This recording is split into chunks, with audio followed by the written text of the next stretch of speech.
আজকে তোমাদের সাথে শেয়ার করব কম সময়ে ডিম বিরিয়ানি রান্নার পদ্ধতি। প্রথমে একটি পাত্রে আমি ডিম সিদ্ধ করতে দিয়েছি। ডিমটি সিদ্ধ হয়ে গেছে, এখন তুলে নিচ্ছি।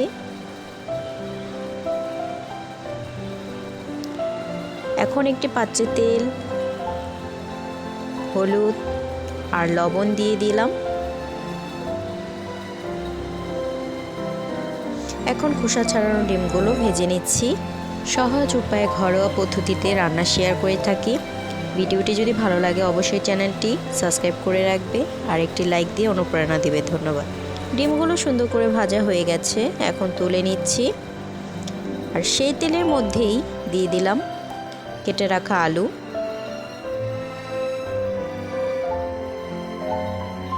আলুটিকে ভালো করে লাল করে ভেজে নিয়েছি, এখন তুলে নিচ্ছি।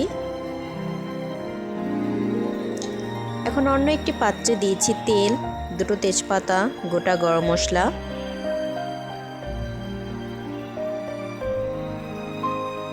এখন পেঁয়াজ কুচি দিয়ে দিলাম।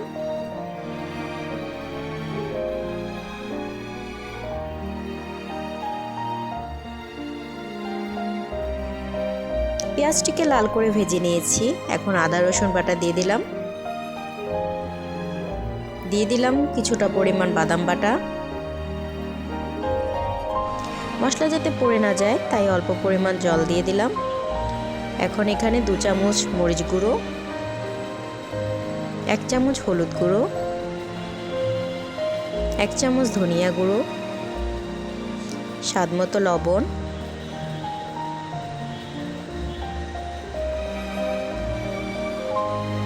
দিয়ে মশলাটিকে সুন্দর করে কষিয়ে নেব।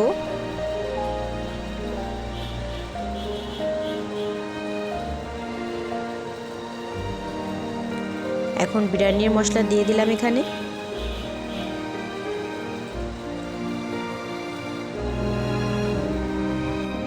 মশলাটি সুন্দর করে কষানো হয়ে গেছে, উপরে তেল ভেসে উঠেছে। এই পর্যায়ে আমি ভেজে রাখা আলু আর ডিমগুলো দিয়ে দিলাম। দিয়ে দিলাম গোটা কাঁচামরিচ। সবগুলো একসাথে ভালো করে কষিয়ে নেব। কষানো হয়ে গেছে, এখন আমি ডিমগুলো তুলে আলাদা একটি বাটিতে রেখে দিচ্ছি। আর ওই মশলা কষানোর মধ্যে আমি চাল দিয়ে দিলাম।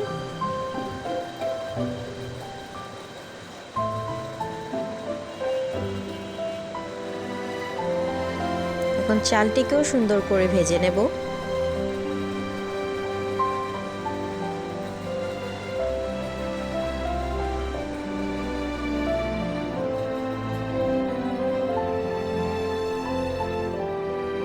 সুন্দর করে মেশানো হয়ে গেছে মশলার সাথে চালগুলো।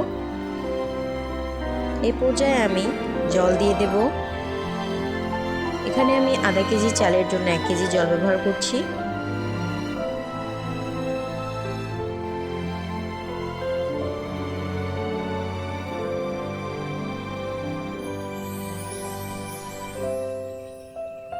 এখন আমি ঢাকা দিয়ে রেখেছিলাম কিছুক্ষণ, তুলে দেখছি গা মাখা হয়ে গেছে জলটা।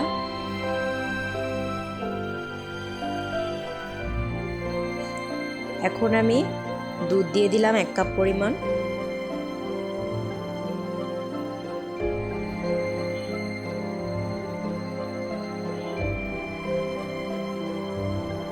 এখন জলটা যখন কিছুটা কমে আসবে সে পর্যায়ে আমি ডিমগুলো দিয়ে দিলাম।